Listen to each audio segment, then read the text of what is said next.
are now listening to the War Report Podcast Network.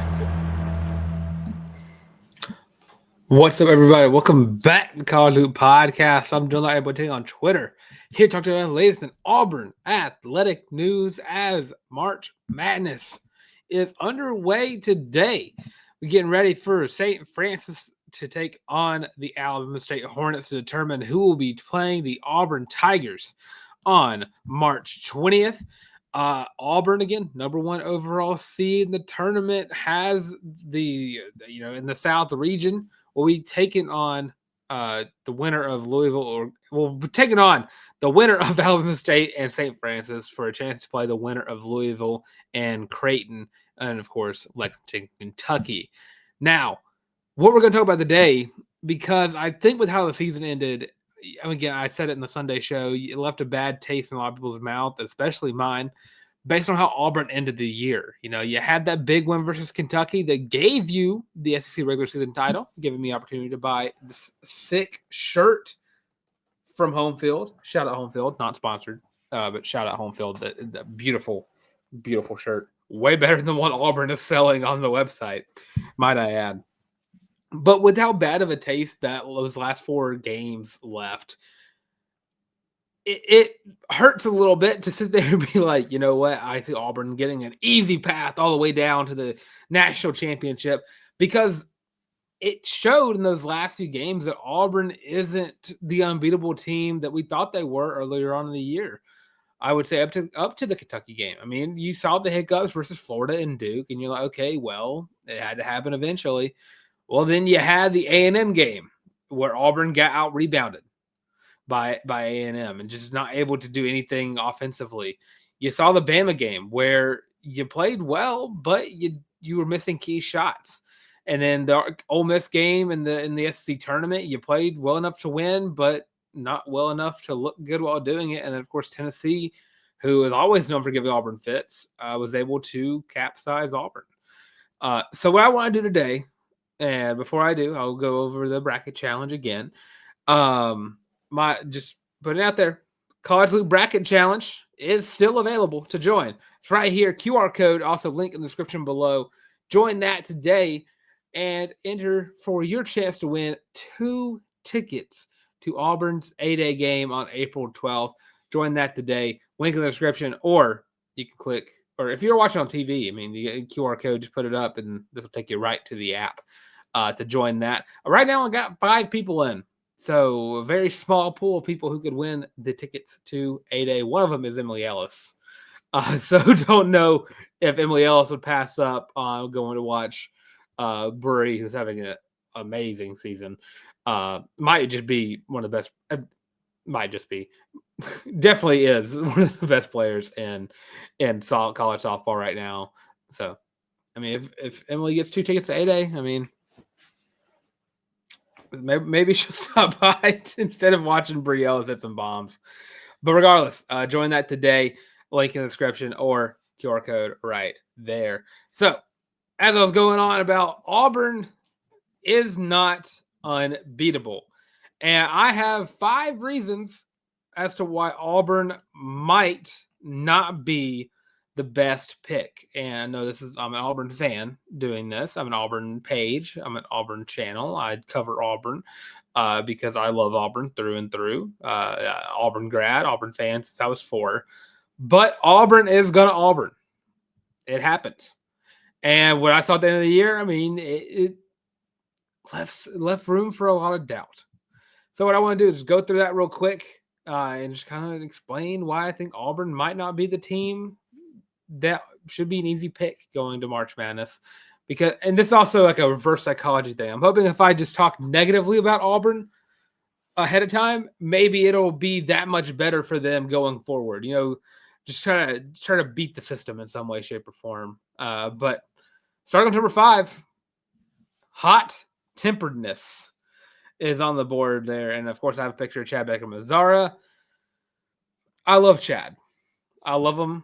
He is just hilarious. He is a high energy player. He's one of the best defenders on the team, one of the best offensive players. He can score from every single level. Your most reliable free throw shooter. everything you want of a basketball player, you have in Chad Baker-Mazara, but he does have a little bit of a hot head. And this hot temperedness can come from different ways. Don't throw bows at people. Don't cause stupid fouls. No techs. It's something that Auburn did a lot this year was cause those stupid fouls, was give up easy free throws for other teams to score to get back on. Whenever you have struggled this much from the free throw line, of course, I'll talk more about that later on.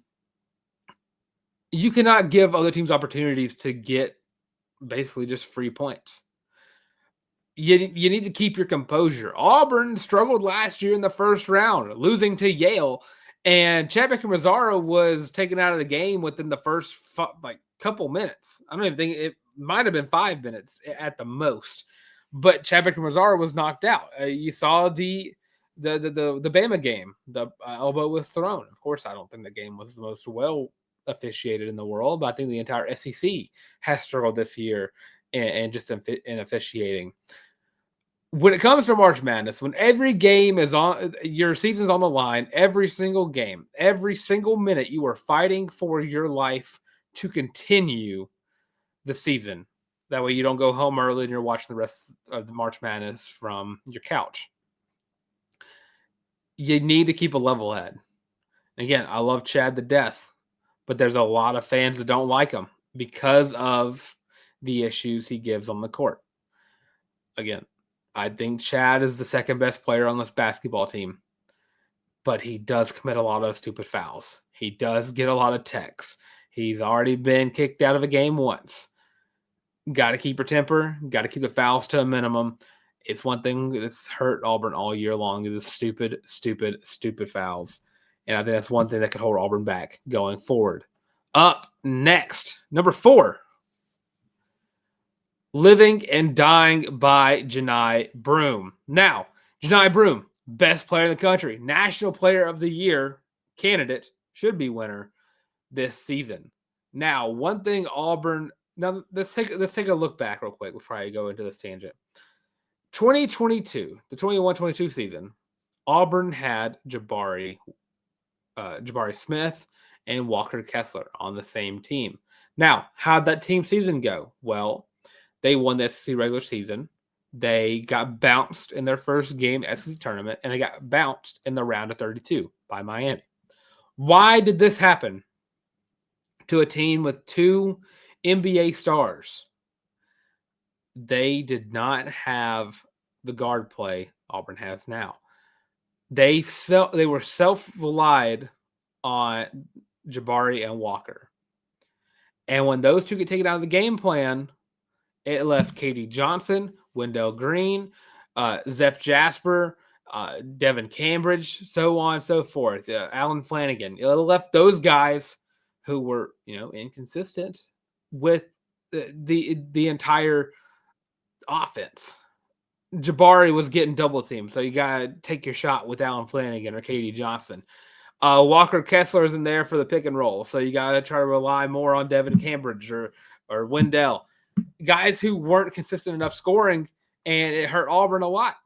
Now, this year, I can't say it's been as bad as it was that season with Bari and Walker, but there have been games where Auburn has had to rely so much on Johni Broome that it ended up backfiring. And now Johni's had some difficult games recently. The Kentucky game, Ole Miss, the South Carolina game pre-injury. When Auburn is struggling to get points from elsewhere and have the self-reliance on Johni Broome is getting taken out of the game in the sense of people are starting to double up. They're playing that zone. They're not letting him take those left-handed hook shots. They're not letting him bully them in the paint because they know Auburn is trying to score from Johni as much as possible. You need to have everybody. You need to have everybody scoring. Auburn is a team that is built around the depth they have on their roster. You got 3 guards. You got Denver. You got Miles, who are going to be your starting guys. You got Tahad, who's going to be off the bench right away as soon as he can. Those 3 guys can light up the scoreboard from anywhere on the court. Also, you got Chad Baker-Mazara. Also can shoot anywhere from the court and from the free throw line. You got Dylan Cardwell, who can put up an efficient amount of points. I mean, you're not looking at 10, 15 points a game from Dylan Cardwell, but if you get 6 points out of Dylan Cardwell, I think you're in good shape. When Auburn can't score, they try to put all their marbles in one basket, and it doesn't always work. If Auburn gets sued, it doesn't have the bench scoring. They don't have Chaney Johnson out there getting about 10 a game. They don't have, let's say SEMO. You don't have Todd Pettiford getting double-digit points. You have a game like he did versus Tennessee where he shot 0 of 8 and 0 of 5 from the three-point line. It's hard for Auburn to win when you don't have all those guys scoring from all angles. Janai Broome, best player in the country, can definitely elevate Auburn to a national championship this year, but he also needs to be elevated by the teams playing, by the players around him playing at that high level too. That way the defenses don't start drowning out what Janai can do for Auburn in this tournament. Number 3 on my list, the toughest region of the 1 seeds. Now, upon my first review of it, I didn't have the full view, and I was talking about it, but it didn't quite register with me the teams Auburn had in their bracket. And and upon further review, it is absolutely ridiculous the bracket Auburn has. Now, Duke, I would say Duke has the easiest bracket out of the 1 seeds. Really, they don't have to worry about anybody from their half, unless Oregon or Arizona or Mississippi State were to trip them up. But like Wisconsin, BYU, Vandy, St. Mary's, Alabama are all in the bottom half. Duke can make it to the Elite Eight if they play a team that can knock them out. Houston, again, same thing with them. Kentucky and Tennessee are going to be in the Elite Eight if they can make it that far. Kentucky, I don't know if they will. I've seen a lot of people say Troy might beat Kentucky in the first round, which would not be opposed to that. Even Florida. I mean, I think Florida has a pretty easy path to the Final Four. You could see 3 of the 4 1 seeds making it, and if Auburn slips up, it's because they have Louisville and Creighton and Michigan and UC San Diego, who's a favorite for a lot of people to pick upset-wise over Michigan. You got A&M, which is terrifying that Auburn would have to play A&M possibly in the Sweet 16, and that terrifies the crap out of me. Yale also scares the crap out of me because Vietnam flashbacks to last year. But you have teams like Iowa State again, who gave Auburn fits whenever they played earlier in the year. And probably looking ahead for some revenge if they can get there in the Elite Eight. Michigan State, Marquette.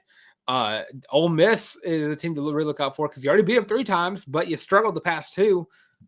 Struggle was definitely the past 1. Can you beat a team 4 times in a row?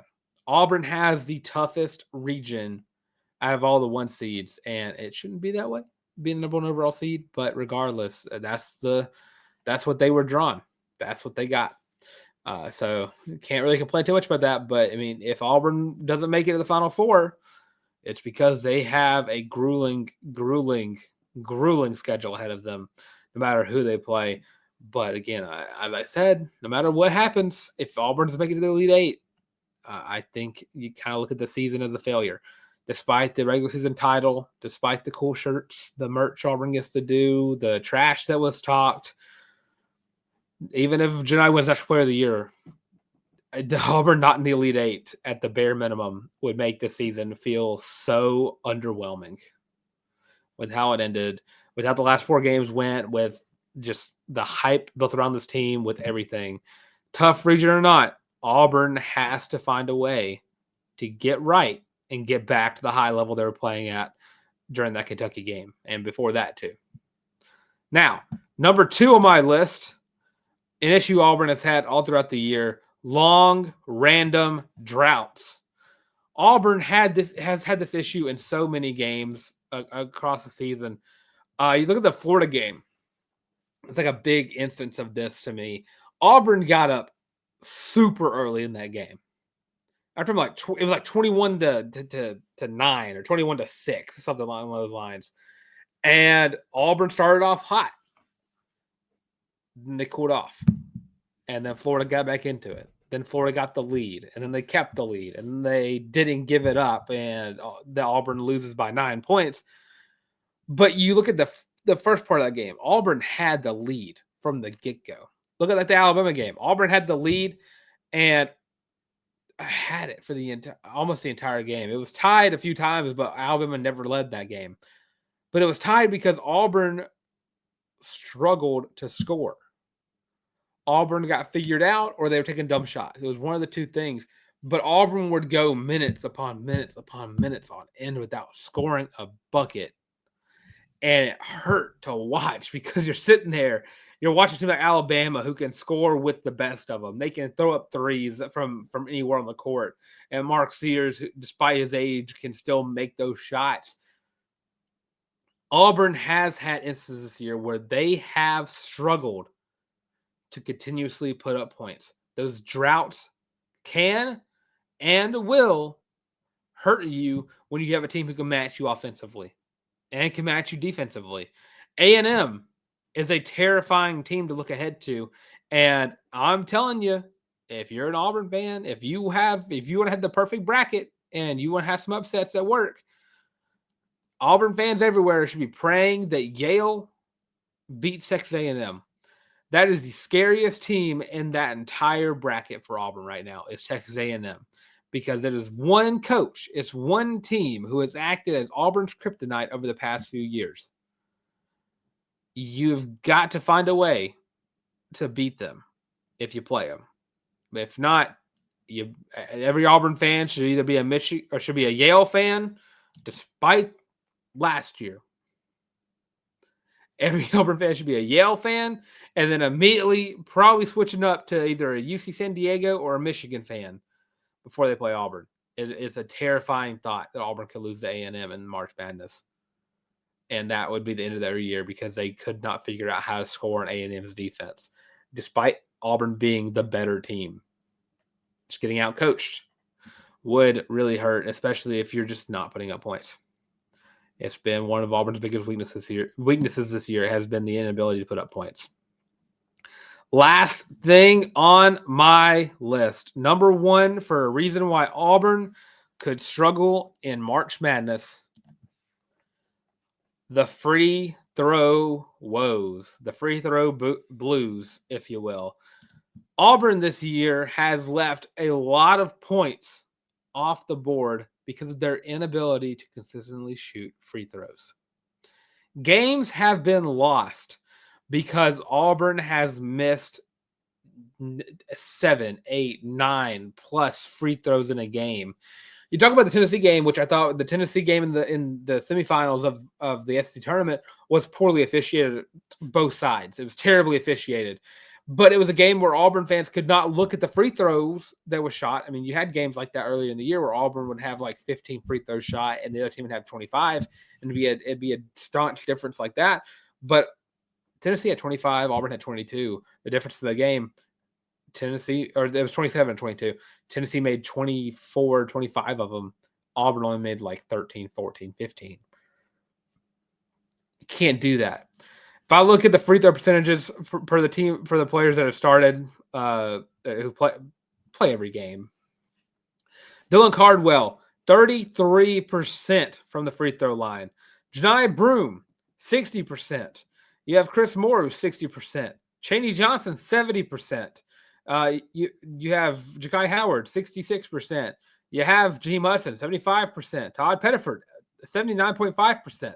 You only got 4 players who consistently play who are averaging, or 3 players, correction, who are averaging over 80%. Chadwick Mazzara is 89.4, Miles Kelly's 91.7, and Denver Jones is 92 on the dot, leading the team out of guys who have played the majority of the games. Auburn has become, you do that self-reliant thing about Janai Broome, and Janai Broome ends up having to be the guy that has to go into the paint, ends up shooting free throws, and Janai is just not consistent from the free throw line. I can honestly, there's been a couple of games where Janai Broome has cost Auburn the game for missing free throws. Yeah, that's the National Player of the Year guy right there. Auburn has got to figure out a way to consistently make free throws or find ways for the other guys, like find ways for Denver Jones, Miles Kelly, Chad Baker-Mazar, or even Todd Pettiford to be there on the free throw line when the game is on the line. Janai Broome, while averaging 18 a game and averaging 10 rebounds, averaging this double-double, being the best player in the country, being the best player in the SEC, best player just in general, just the list goes on and on and on and on and on about how good Janai Broome is. But the one level of his game that has cost Auburn some games has been his free throw shooting. One thing that's cost Auburn some games is their team free throw shooting. Guys are going to the free throw line and missing opportunities to make these points, to get these points back on the board. Auburn has lost games this year. Auburn has lost 5 games this year. They have lost by 5, by 2, by 9, by 9 again, and by 6. And I can tell you, if I went through some of these games, I'm going to start with Duke. Auburn lost by 6 to Duke. They shot 10 of actually they shot pretty well in free throw line from against Duke. Never mind. I was about to have one on them. Let's see. Let's check the Florida game. I'll check the Florida game.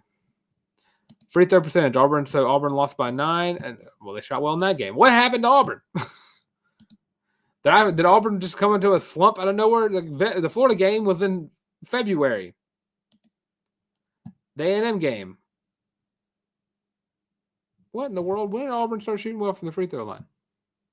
13 to 15. Miles Kelly had 10 of them that game.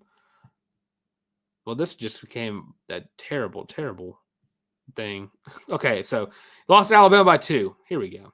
16 of 24. 11 of 17 against Alabama. And that was down the stretch. Janai Broome, 2 of 5. Missed free throw opportunities there. Auburn lose by 2, and you missed 6 free throws. You go to this most recent game versus Tennessee. I'm going to have the exact stats in front of me right now. Tennessee shot 25 of 27 from the free throw line in the semifinals. Auburn, 13 of 22. 59% as a team. Janai Broome, 5 of 12. Hurt Auburn the most. You missed 9 free throws. Your best player missed 7 of them. He still scored 23 points. He almost had another double-double and would have broke the record for most double-doubles by an Auburn Tiger. But 7 free throws missed by your best player. The free throw blues cannot affect Auburn in this tournament. There are so many teams in Auburn's bracket that can light it up from anywhere on the court. I'm looking at Louisville and Creighton. I'm looking at Wade Taylor on A&M. I'm looking at Yale. Auburn is well aware of what Yale can do from beyond the arc. Trey Donaldson, been having a great year. UC San Diego has been very good. Auburn had the opportunity to play against Ole Miss team who shot the worst they ever had this year. But imagine they play it again. They probably won't shoot as bad as they did. Iowa State definitely wasn't a crack at Auburn. In a time of the season, a part of the year in March Madness, postseason, every game is a fight for your life. Every game is a battle, is basically a fight to the death. You either go home or you move on. You cannot leave points off the scoreboard. And when you have guys, when half of your starting lineup is not shooting well from the free throw line, some of your guys who are coming right off the bench aren't shooting well from the free throw line, you have points that are left off, and that's how you lose games, especially whenever it's a game that's close. Auburn has shot themselves out of games. You can't have that in this bracket. You cannot have that in this tournament. It's a boom or bust year right now for Auburn. And I'm not saying this is not anything saying that BP will get fired if you win a championship. I'm just saying this is, if Auburn doesn't win a championship this year, I don't see Auburn winning a championship at all. The team is built to be a national championship team. You have veteran leadership. You have star power. You have young guys like Tahad and Jakai who have all this potential in the world. And they'll be leaders next year. Please, Tahad, stay for another year. There's no promises the next year will be another SEC championship caliber team. Because gotta be honest, I have no idea what next year's team looks like, but I know what this team looks like. I know what this team can do. If free throws knocks Auburn out of another game, I might lose it. I might pull my hair out. I cannot watch Auburn have another early exit again. It would be an embarrassment. It would be an absolute embarrassment if Auburn's season came to an end that early. Again, I get Elite Eight is at the bare minimum what Auburn needs to reach for me to see the season of success. But I mean, this is a Final Four national championship team. I should be watching Auburn beat Florida in the Final Four and beat Duke in the championship if you're going just by one seeds. But besides the point, those are the 5 things I think Auburn could definitely struggle with going forward that could harm them the most in this year's March Madness tournament. Don't forget, right here in the bottom, my left, but for y'all, it's going to be the right side. In the bottom right of the screen is the QR code for the College Loop Bracket Challenge. We're also link description below for that as well. Join that today for your chance to win 2 tickets to this year's 8A game. So check that out today. And don't forget to like, follow, and comment and subscribe. Leave your thoughts. What do you think could hurt Auburn the most in this year's tournament? What do you see Auburn change from what you saw in the last 4 games of the season moving forward? We're going to quick little break. Let's have this break. We're going to probably be a 30-minute show. We're going to talk about what happened this weekend in Auburn athletics and get a little hyped up for Auburn football. Spring practice is only a week away, or just like OTAs are. Regardless, Auburn football only like a week away. So stay tuned. We'll be right back. Are you tired of having to rummage through just clothes after clothes after clothes looking for something to wear? Are you tired of your friends making fun of you for your terrible fashion sense? Well, do we have the shirt for you? Go to thewarreport.com, get your laptop out and do it right now. Go to the shop and get your very own Feelin' Loopy t-shirt as well as your College Loop hat, and you can get both of them for only $25 each. Plus shipping and handling, of course. But with that, now back to your regular scheduled program. Of course, second page of the War Report shop. Get your College Loop merch today. Must come from Glory in your entire life. Of course, merch. It's only one way to support the channel. It's not even my favorite way to support the channel. Of course, I love it seeing College Loop merch worn by everybody. It'd be the awesomest thing in the world. But the best way to support the channel is, of course, by liking, by subscribing, and by commenting, letting me know that you like what we're doing over here at the College Loop. And don't forget to follow social media platforms, all of them, at the College Loop. As we get ready to end the show off, I just want to talk about what happened this week in Auburn athletics. Auburn gymnastics, starting off with them, took a loss to LSU, number 2 LSU, at home on senior night. Auburn did what they were supposed to do. They scored well. You just played against one of the best teams in the country. And, I mean, you can't be mad about it. Of course, I'm going to miss a lot of these girls that are leaving, especially Sophia Groth has been one of the best leaders on the squad over the past few years. Of course, gymnastics championships, or SEC gymnastics championships. There we go. Words are hard. Will be on this weekend. Of course, Auburn's going to be in the afternoon session as they are the 7th seed in the SEC championship. Here we go. I keep wanting to say tournament. They'll start off with the beam in the first rotation, move on to the floor, start good, and then go to vault rotation 3, and then end the day on bars with a chance to move forward. I mean, you got Kentucky, Georgia, and Alabama in this as well. It's going to be very tough. Kentucky's a very tough team to beat. You already beat Georgia and you beat Alabama this year, which is great. I love seeing any Auburn team beat both those teams, especially beating Alabama. But I mean, Oklahoma, Florida, Missouri, you got to beat these teams, get higher than these teams too. I still think Auburn's going to be in the postseason regardless. They're just been one of the best teams in the country this year. They just played the toughest conference in gymnastics. So big shout out to Auburn gymnastics for having a great year. Auburn baseball finished out their first week of SEC play by beating number 13 Vanderbilt, moving up number 20th in the country by D1 baseball standards. This week, tomorrow, let's start correction. Move up number 16 in the official rankings. We'll be taking on Alabama State today at 6:00 p.m. CST. A chance to continue the great season they've been having thus far. Of course, those slip-up losses just make the season look worse than it is because of who they lost to. But as a whole, very successful season thus far. Very successful season. Of course, beating number 8 Oregon State, now beating number 13 Vanderbilt. This weekend, you got number 24 Kentucky in Lexington. Be another test for the Tigers. And then finally, last little update based on what happened this weekend. Auburn softball started off the year so strong. You started off, I want to say, like 19-1, not mistaken. 3, 4, 5, 6, 7, 8, 9, 10, 11, if I'm not mistaken. 11, 12, 13, 14, or 15, 16, 17, 18, 19, 20, 21. 21-1, if my math is correct on that. 20-1. There we go. I overcounted.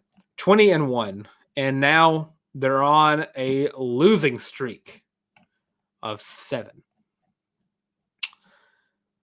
You lost to Mississippi State all 3 days during that one. We talked about that one already. 4 of 5, 4 of 9, 4 to 7. Lost to Georgia Tech in the last week's midweek, 5-4. And then you came back home, played Texas A&M. You lost 5-4 on Friday. Then you lost 13-2 on Saturday, and then got 3-0'd on Sunday. Up next, you got South Alabama in a must-win scenario. You got to find a way to get back around to where you were. Pitching's been inconsistent. You got SJ, who has been having a really good year, but you need the other girls to step up too. Hasn't been happening. Of course, when you're playing the SEC, you got some tough games ahead. You got Texas this weekend. You got Florida next weekend. Kentucky after that. Season is not going to get any easier for the Tigers. And on a 7-game losing streak, it's a tough look. It's a rough look at that. Must win on Wednesday versus South Alabama. A must win for Auburn softball in hopes to get right before the season gets out of hand. Of course, it's the first year of a new era, but to keep some of these players around, you can't have a season collapse like this. It's a bad look, very bad look. And of course, more football up ahead. Of course, spring practice, it's like an OTA kind of thing, starts next Monday or next Tuesday. Correction, if I'm not mistaken. Monday or Tuesday, one of those 2 days. Where Auburn will get their first little chance to practice together before spring practice officially starts that next week, or my spring break at least. So yeah, shout out Auburn football. Have plenty to talk about whenever we get to see some film and get to see what's going on. Jackson Arnold versus Deuce Knight. See who gets to take on the start of quarterback battle on the Plains. But that being said, that'll do it for this time of the College Loop Podcast. Of course, I'm Dylan Ableting on Twitter and Instagram as well at Dylan Larck, DYLENLARCK. That's me right here on the College Loop Podcast. Make sure you like, comment, and subscribe to the channel. Follow us on social media platforms: Twitter, TikTok, Facebook, Instagram, the works. All of the College Loop. Want to get started on making some more content for y'all on the social media platforms this spring break. I'll have some time to make some templates for that.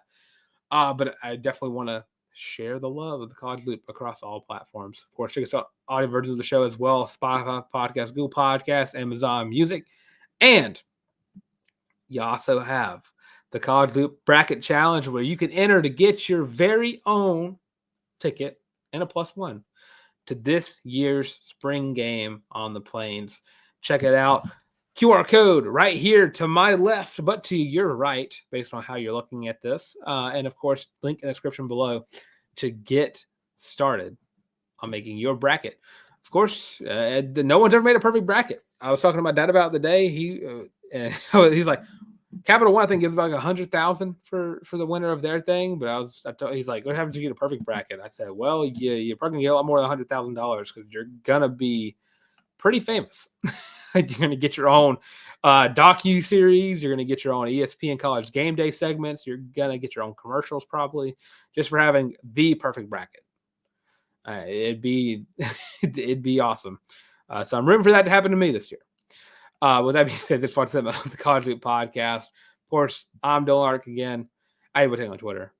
And of course, all that being said, Thanks for watching some of College Loop Podcast today. I cannot overstate the thanks for all 940 of y'all who sit there and listen to a guy in his 20s just ramble on about his favorite athletic program, the Auburn University, in hopes that they actually win a national championship in basketball. Fingers crossed on that. But that being said, thanks for watching yet again. And as always, War Eagle.